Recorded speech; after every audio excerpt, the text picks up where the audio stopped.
ونعوذ بالله من شرور أنفسنا ومن سيئات أعمالنا من يهده الله فلا مضل له ومن يضلل فلا هادي له وأشهد أن لا إله إلا الله وحده لا شريك له وأشهد أن محمدا عبده ورسوله ثم أما بعد. السلام عليكم. Of course, it's a great honor and a great privilege to be in conversation with this group. This is a session that I look forward to weekly, not simply because I get to sit in the front of the room issuing whatever facts and ideas and statements that I want, but because we usually end up having a very mutually enriching conversation and dialogue. And these last 3 or 4 sessions, we've been studying dua. We've been studying the personal appeal, the personal supplication, the personal prayer that we make to God. And it's very important that we remember the status of dua, that we remember the status of your personal prayer. You know, Islam, as I'm sure many of you or most of you know, is a tradition that emphasizes ritual prayer, right? That dawn prayer, that afternoon prayer, late afternoon prayer. We are preparing for sunset prayer, night prayer. These are prayers that are made in a ritual fashion. It is not contingent upon you feeling particularly inspired.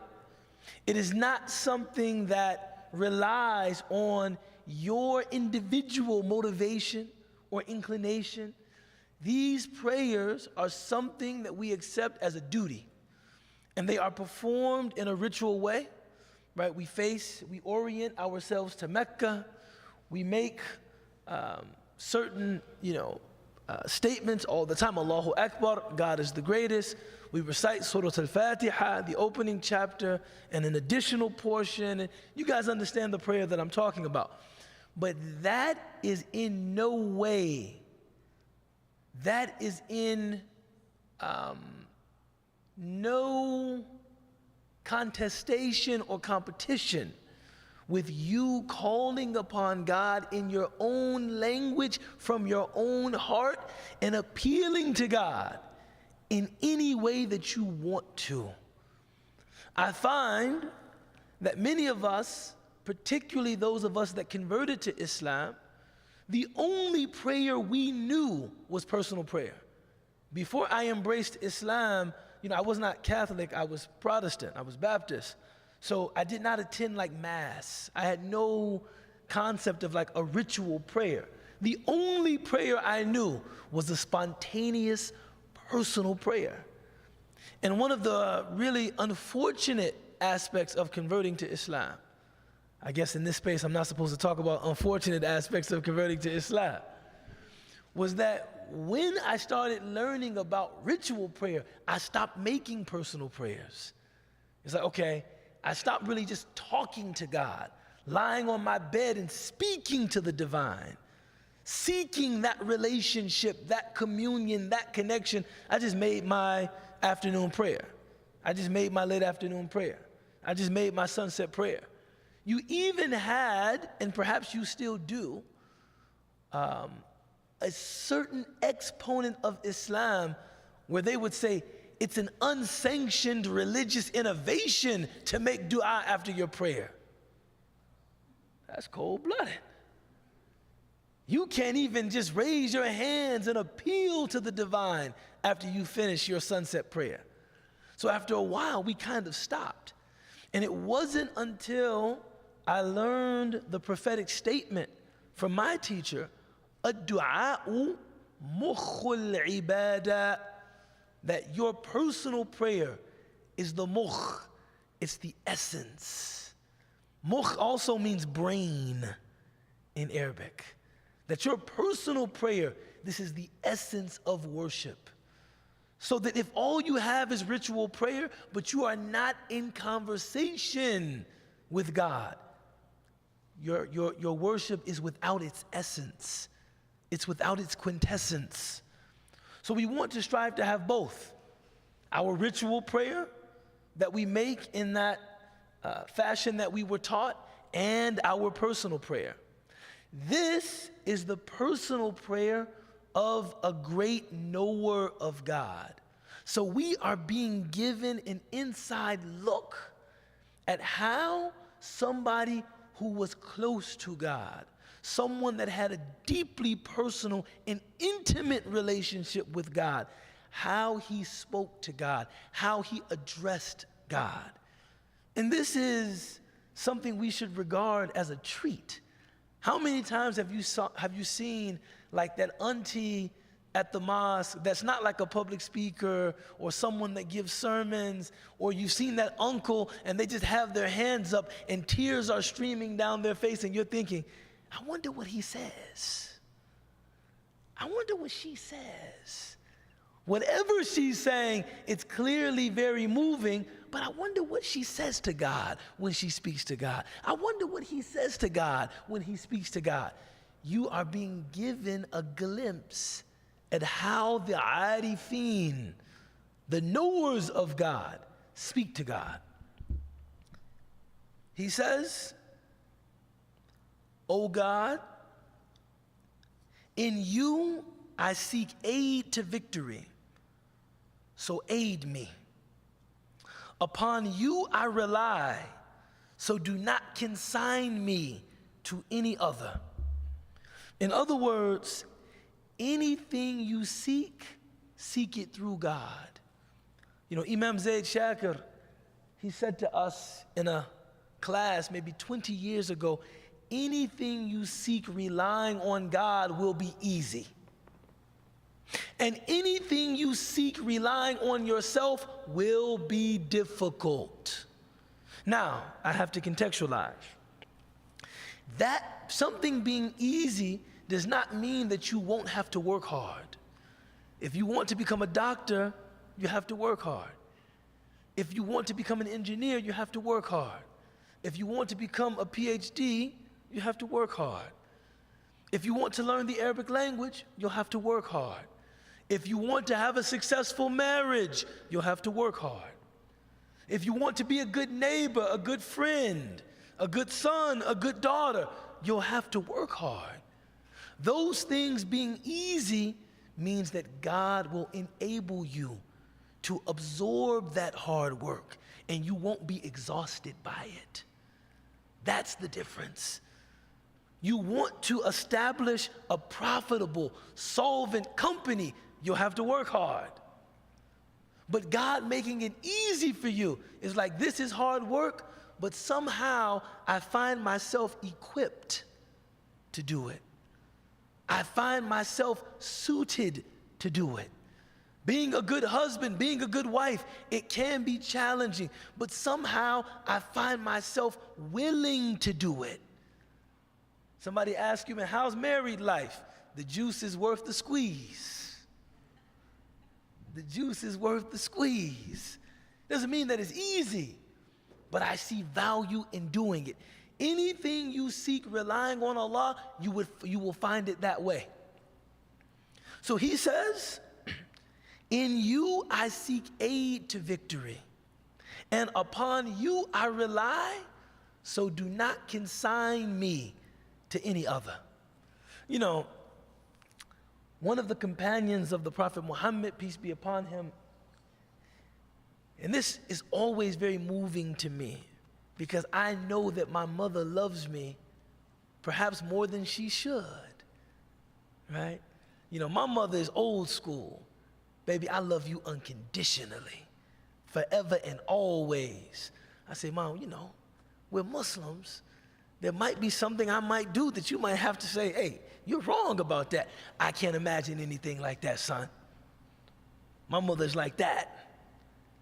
One of the companions, he said, my faith and reliance upon God is such that if on the day of judgment you gave me the choice, would you like Allah to judge you? Would you like Allah to determine your eternal fate or your mother? I would choose Allah.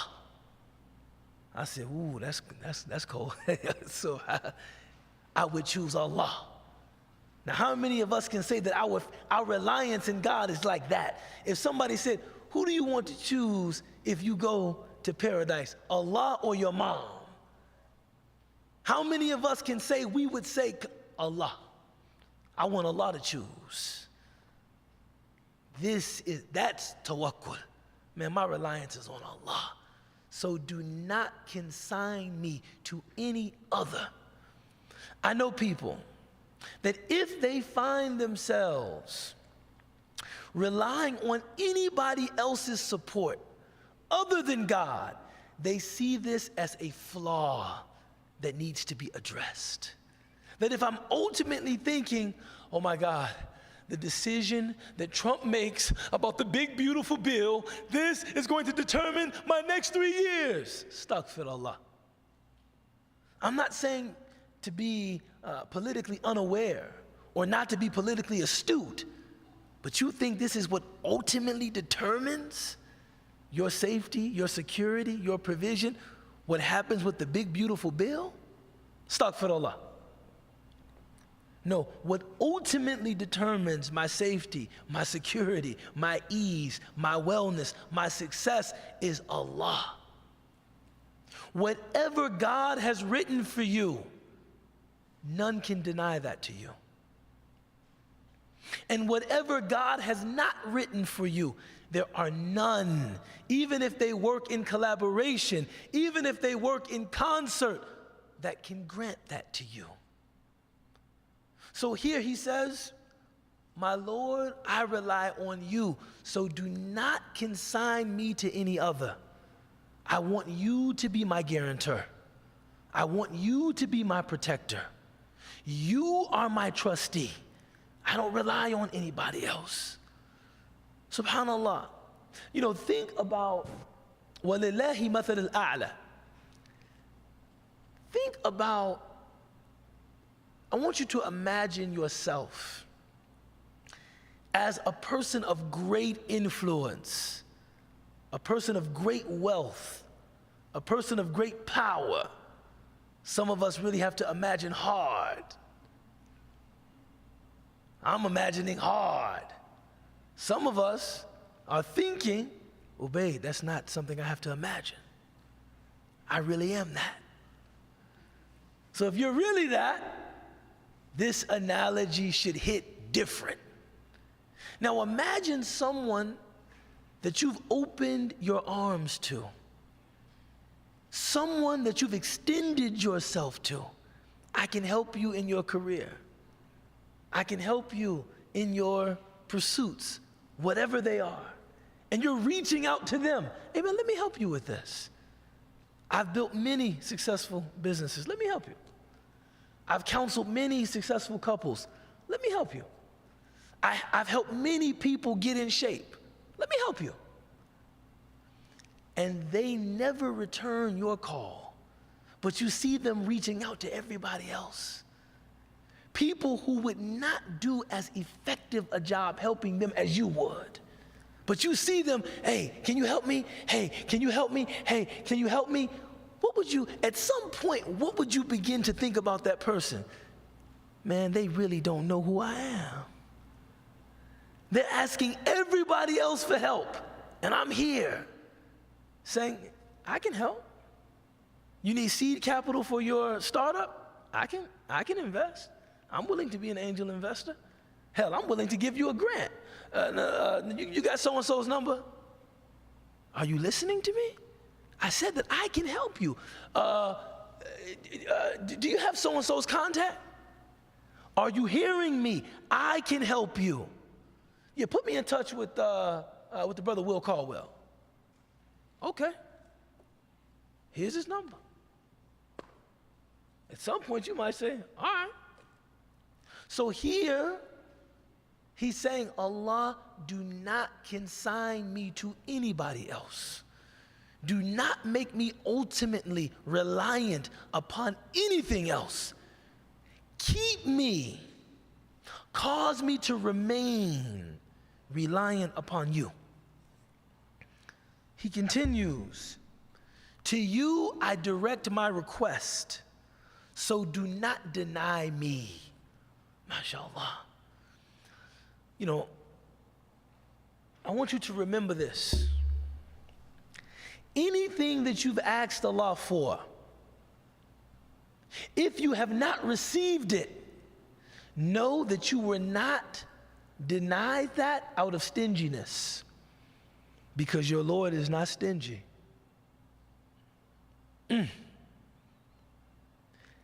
You maybe are having this thing delayed because God wants you to be prepared when it arrives. Maybe you're asking for it, but it isn't good for you. Maybe God wants to give you something better than what you're asking for. But know of a certainty, God does not deny you anything out of stinginess or a lack of capacity, because God is not stingy and he lacks no capacity. It's kun fayakun, be and it is. This is how easy it is for God to give you anything you're asking for. So if you haven't received that thing, and I'm looking at this audience and I'm thinking, everybody's praying to get married. Inshallah, it's coming. It's coming, inshallah. It's coming. And if it hasn't come yet, it is not because God is stingy or not listening. فَإِذَا سَأَلَكَ عِبَادِي عَنِّي فَإِنِّي قَرِيبٌ أُجِيبُ دَعْوَةَ الدَّاعِ إِذَا دَعَانِي فَلْيَسْتَجِيبُوا لِي. When my servants ask about me, tell them I am close. Everyone, this is one of the most beautiful ayat in the Quran. Everyone who calls upon me, Muslim or not. فَإِذَا سَأَلَكَ عِبَادِي. When my worshipers, when my servants, al-ibad, ibadullah, all human beings belong to Allah. This is why when someone passes, someone very dear to me passed last night, anybody, we say what? Inna lillahi wa inna ilayhi raji'un. Truly we belong to God, and unto God we shall all certainly return. You know why we say that? Because it's a reminder all human beings belong to Allah. This is also a reminder for you to respect the Adamic, to respect the essentially human in all human beings. Because all human beings belong to God. So God doesn't say in this verse of the Quran, when my Muslims call upon me. He could have said that. إِذَا سَأَلَكَ الْمُؤْمِنُونَ عَنِّي فَإِنِّي قَرِيبٌ. When the believers call upon me, I'm close. He said, when human beings call upon me, I'm close. أُجِيبُ دَعْوَةَ الدَّاعِ إِذَا دَعَانِي. I respond to every supplicant who calls upon me. So here, he says, to you I direct my request. You know, I always say that belief in God and a relationship with God are not the same thing. A person might believe in God as a philosophical necessity, that, you know, the way that a deist believes in God. You know, I guess creation needs a creator, right? There's something there. You know, I wasn't present at the beginning, and I suppose there's something, right? That's belief. Yes, I believe there is a God. Making dua, this is not about just believing in God. I have a relationship with God. God listens to me. I call upon God.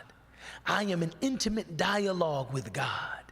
And it expresses the goodness that you believe God contains. You know, one of the things that is indisputable about human beings. And I love this quality of people. Nobody asks anyone to help them that they don't believe can help them. I never ask people I think are broke for money. Never. When I need money and I'm scrolling through my contact list, anybody I think is broke, I just go right past them. I know he ain't got no money. Why would you ask? I know she ain't got no money. Why would you ask? I heard this joke, subhanAllah. Don't do this, man. Be a good member of your family. This guy said that his family had a group, a WhatsApp group, and his uncle sent a text and said, you know, I'm in a really, really difficult financial position. You know, they downsized at my job, and I've burned through my savings, and things are just really difficult for me right now. So if anybody in the family is in a position to, you know, help me, I really, really need help. He said he read the WhatsApp message and said, dag, Unc needs my help. So he picked up the phone and said, yo, Unc, what you need, I got you. He said, nephew, I don't need anything. I just don't want anybody in the family to ask me for money. I said, damn, that's cold. You know what I'm saying? I don't need anything. But if I put that out there, nobody's gonna ask me for money. See, when you think somebody doesn't have it, you never ask. When you think somebody is a coward, you never ask them to defend you. If you look at somebody who this person wouldn't even defend himself, would you ask him to defend you? Not a chance. If you think someone is stingy, you would never ask them to give you anything, right? Never. When you ask God for something, it's a statement about what you believe God is, not that you merely believe God exists. What you believe God is. I believe you're generous. That's why I'm asking you to help me. You know, there's a good book. It's called Cosmopolitanism by Kwame Anthony Appiah, the Princeton philosopher. And I don't even know what point he was making, but he said he's half British, half Ghanaian. And he said, whenever I go to Ghana, and then he said, anybody that has relatives in traditional societies, Africa, Asia, whenever I visit my relatives, man, people just ask me for stuff, right? They just ask me for stuff. They just see me, hey man, can you give me an iPhone? Hey man, can you give me some Levi's? Can you give me some Converse? They just ask me for stuff. And he said, I used to be annoyed by this. Why are they asking me? Until I realized this is a reflection of their good opinion of me. They're asking me because they think I can do it. See, when somebody calls me, now look, don't call me. But when somebody calls me and asks for money, the first thing that I think is, dang, they really believe I have it. Wow. They really think that's why they called me. Hey man, I'm in kind of a jam right now. And you're calling me. You too have been fooled by those cars. You too have been fooled by those watches. I see. You're calling me. I see.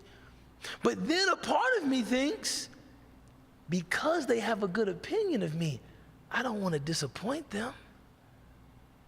Because they think I can do it, I don't want to let them down. I don't want them to depart from the conversation thinking, man, I thought he was in a position to help. I guess not. Lillahi mathal al-a'la. What then for Allah? If you call upon Allah because you believe God can help, why would God send you away empty-handed? So that you might say, I thought that you could help me. That's why I called upon you. I thought that you would protect me. That's why I sought your protection. No, ask. No one that seeks from Allah is ever disappointed in this life or the next. You have to put that or the next. No one that asks of Allah is disappointed in this life or the next. So ask.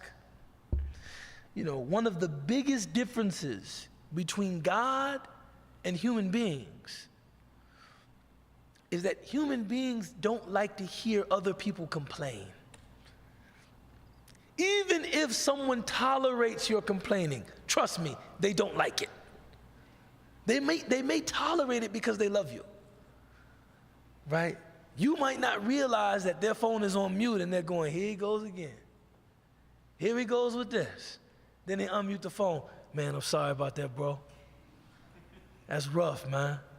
Now just hang in there, hang in there. Up, mute the phone. Here we go with this. Okay. Yeah, no, I feel you. I feel you. No, well, that's marriage, man. You know, just finding a way to forgive each other. I know, okay, here you go again. Here you go. Allah subhanahu wa ta'ala loves to hear us complain. In Arabic, this is called tadarru'. When you call upon God, just pouring your heart out, that this is something that draws us closer to Allah and makes us more endeared to Allah. Look at my servant crying out to me. Allah loves this. People don't love it. Oh my God, man. Why do you keep complaining? Your Lord will never regard your complaint in that way. That's why in Arabic, whenever somebody would ask me when I lived in Egypt, Izayak, I would say, Laysa indana shakwa. We have no complaints. Wa shakwa la tanfa' illa ilallah. And complaining doesn't benefit except when you're complaining to Allah. Complaining doesn't benefit except when you're complaining to Allah. So if you want to complain, complain to Allah. The Prophet's dua, sallallahu alayhi wasallam, after Ta'if was him complaining to Allah. إِلَيْكَ أَشْكُو ضَعْفَ قُوَّتِي وَقِلَّةُ حِيلَةِ وَقِلَّةَ حِيلَتِي. I'm complaining to you my weakness. I'm complaining, قِلَّةَ حِيلَتِي, my قِلَّةَ حِيلَتِي. Where my Arabic speakers at? قِلَّةَ حِيلَتِي. Not helplessness. I'm complaining to you my helplessness. This is the Prophet ﷺ. You can say that to Allah. I don't have nothing left. I got no more patience, no more dignity, no more self-respect, no more forbearance. I'm down. I've been standing up straight as long as I can, and I'm just ready to quit. I'm just ready to lay down. You can say that to Allah. It's okay to be that vulnerable with Allah. Man, I ain't got nothing left. I ain't got nothing left. I've had to say that watching what's happening in Gaza. Ya Rabbi, I ain't got nothing left. All my tears gone. All my frustration gone. All my curse words gone. All my yelling gone. I ain't got nothing left but you. I ain't got nothing left. This is beautiful when you have that with Allah. I ain't got nothing left. It's all gone. When you come to anybody else like that, it's a sign of dhul. It's a sign of like lowliness. When you come to Allah like that, you've been elevated through your humility. He said, "In your favor, I hope to attain, so do not disappoint me. With your honor, I associate myself, so do not banish me. And at your door I knock, so do not turn me away. You know, to come to Allah like that is really to taste the sweetness of a relationship with Allah. I'm here knocking at your door.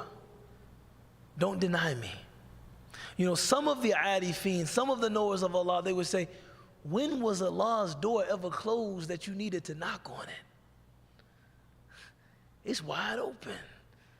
All you have to do is walk through it.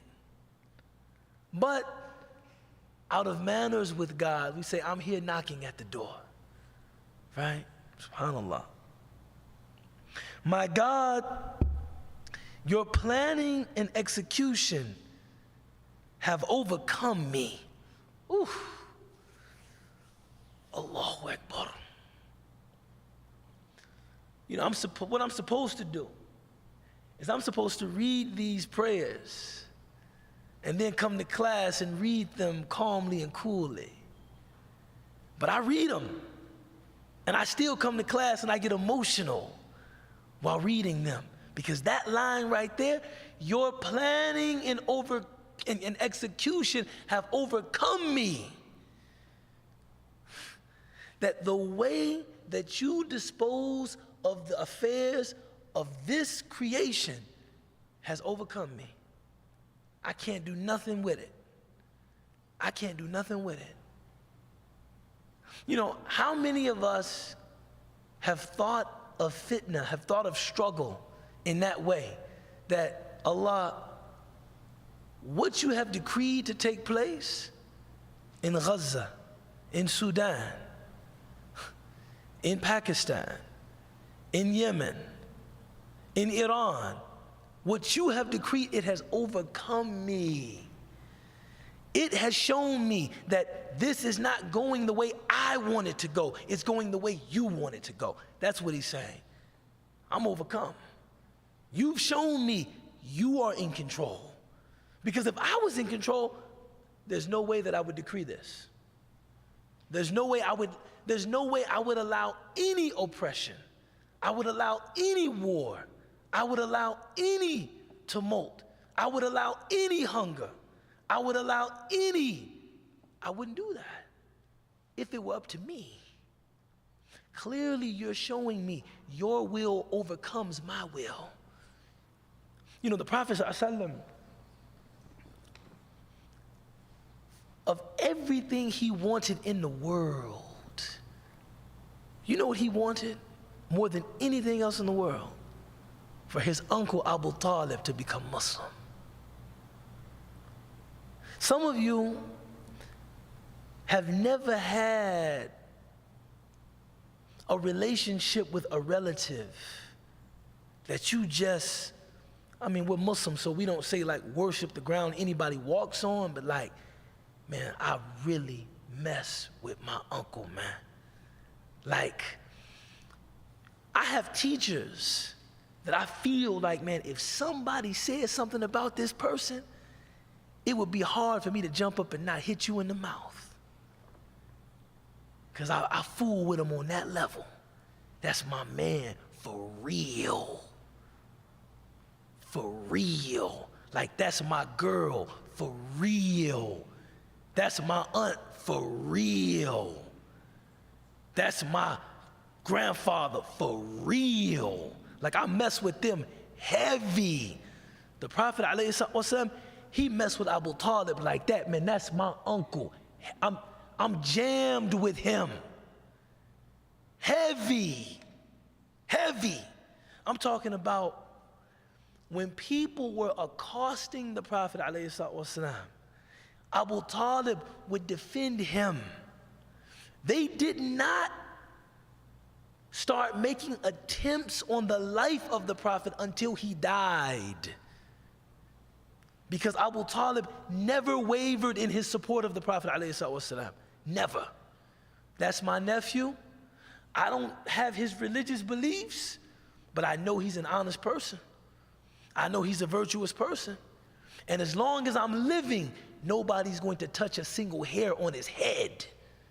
See, that's how they were. You can't do anything to Muhammad as long as I'm alive. Over my dead body, anybody's gonna harm him. Abu Talib was like that. When he was dying, the Prophet was pleading with him, Unc, just say La ilaha illallah. He didn't even say Muhammad Rasulullah. He said, just say La ilaha illallah. Just say there's nothing worthy of worship except God. Just say you believe in God. Just say it. They had such a strict code of honor that he said, Muhammad, I can't say that because people would say I said it because I was afraid of death. Man, I ain't afraid of nothing. This is how they were. Man, the Arab, man, this is rough people, man. There's some rough people, man. You read those stories, man, it was some rough people. I can't say that. People gonna say I said it because I was afraid to die. Man, I ain't afraid to die. I ain't afraid of nothing. And he died without saying La ilaha illallah. The Prophet wept profusely. And Allah said, إِنَّكَ لَن تَهْدِيَ مَنْ أَحْبَبْتَ وَلَكِنَّ اللَّهَ يَهْدِي مَنْ يَشَاءُ. You will never guide who you want to guide, but Allah guides whom He wills. You know what that's saying? Your decree has overcome me. You don't get to do this the way you want it to. Creation is not functioning the way you want it to. It's functioning the way I want it to. I want Benjamin Netanyahu to exist. You don't want him to exist. I want him to exist. You don't know why I want him to exist, but I want him to exist. I want there to be oppression, and I also want you to fight against oppression. I want there to be hunger, and I want you to feed people. I want that. That's why it exists. You don't want it. And you're not supposed to want it because you're a virtuous person. But I'm God. My standard is completely different than that. And you might not understand that. Just submit to me. You see? You know, one person, and this person was very, very virtuous. Very virtuous. And they were asked, if you could change anything about the world, what would you change? And this is a good answer, by the way. And they started talking about everything they would want to change about the world. There'd be no hunger, and no oppression, and no slaughter, and no disease, and no premature death, and no pestilence, and no fighting, and right? And everybody would feel respected, and everybody would feel honored, and everybody would love each other. And that answer is a reflection of what we should be working for. But then they asked someone that was an arif, a knower of Allah, somebody intimately connected with Allah, what would you change? And they said, nothing. If you could change anything about the world, what would you change? Nothing. Because the world as it is a reflection of what Allah wants it to be. And by that, they did not mean oppression, hunger, war. No, oppression and us fighting against it is what Allah wants. Hunger and us feeding people is what Allah wants. Hate and us countering hate with love is what Allah wants. Barbarism and us countering barbarism with humanity is what Allah wants. So I accept the whole package as what Allah wants. Man, I read that, I just fell on the ground. The whole thing, this is what Allah wants. Your decree has overcome me. It's not what I want. I promise all of you as my brothers and my sisters, as far as I know, if I was in charge of creation, a lot of this stuff wouldn't be happening, man. I'm telling you that.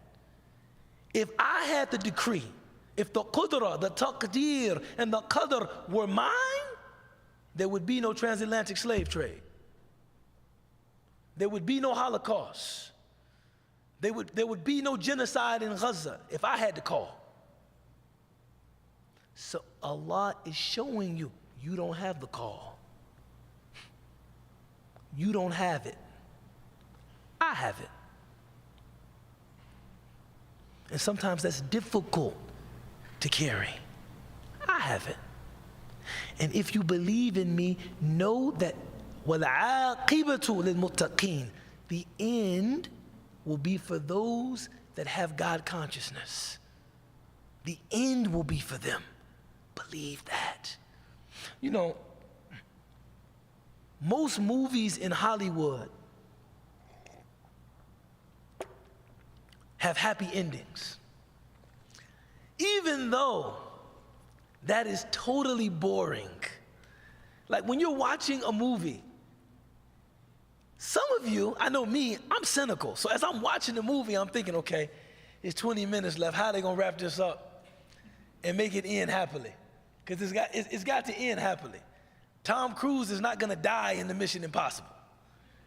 I don't care how good, how much they induce the suspense with the music, he's not gonna die, guys. The protagonist never dies. If you watch movies, you know that. They're not gonna lose, guys. We know this. Why do you think that is? Why do you think the protagonist is not going to die? The lead actor is going to triumph. We know this. You know why? Because when the ending is happy, it's easy to make sense of everything that happened before that. It gives the narrative cohesion. Everything that happened before the ending now makes sense. Oh, they had to go through that. They had to, all of that they had to experience the victory in the way that they did. If they lost, none of it would make sense. Then why did all of that happen? All of that happened and then he just died? Oh, man. It would be something in us, and we are creatures with hypersensitivity to narrative. Something about that is deeply unsatisfying to us. Wait, all of that happened and then at the end he just died? Oh, man, no. But when he wins, okay, all of that, those are the sacrifices. All of that had to happen so she could be, okay, I see it. The conflict was resolved. Why don't we believe that's going to happen in the story that Allah is writing? The stories that Spielberg writes, that happens. Right? The story that, who are my other directors? I don't know. I don't know. Ridley Scott. The stories that he writes, there's always that, and there's actually a fancy French word for this, denouement. That's the denouement, the way the story ends. The stories they write, there's always a denouement, right? And it's, if you want to test my English, it's spelled like, or my French, it's spelled like denouement, right? Denouement. There's always a denouement. In the stories that they tell, there's always a denouement. In the story that Allah is authoring, there will similarly be a denouement. It's called Yawm al-Qiyamah. That's the end that will make sense of everything. Oh, I see. The only thing a person of faith is doing is faithfully waiting for the end of the story. See, right now, if you're alive, this is the arc of the story. And there are things that are confusing. There are things that are, I don't understand this. When the credits roll, you'll understand. Everybody will understand. That's what the Quran is promising us. When the credits roll, everybody will understand the plot of this movie. Everybody will say, oh, I see what happened. I see that. But you have to wait until the end. أقول قولي هذا واستغفر الله لي ولكم ولسائر المسلمين وآخر دعوانا أن الحمد لله رب العالمين We'll stop there. We'll break for prayer, and then inshallah we'll come back for a brief Q&A or conversation or rebuttals, questions, remarks, corrections, anything that anyone has that they'd like to, index into the conversation, inshallah.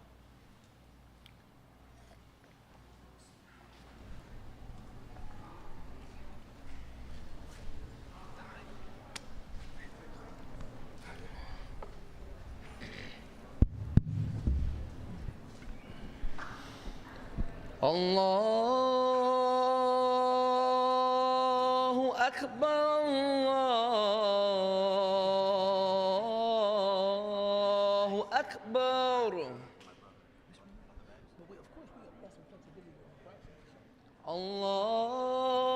الله أكبر الله أكبر أشهد أن لا إله إلا الله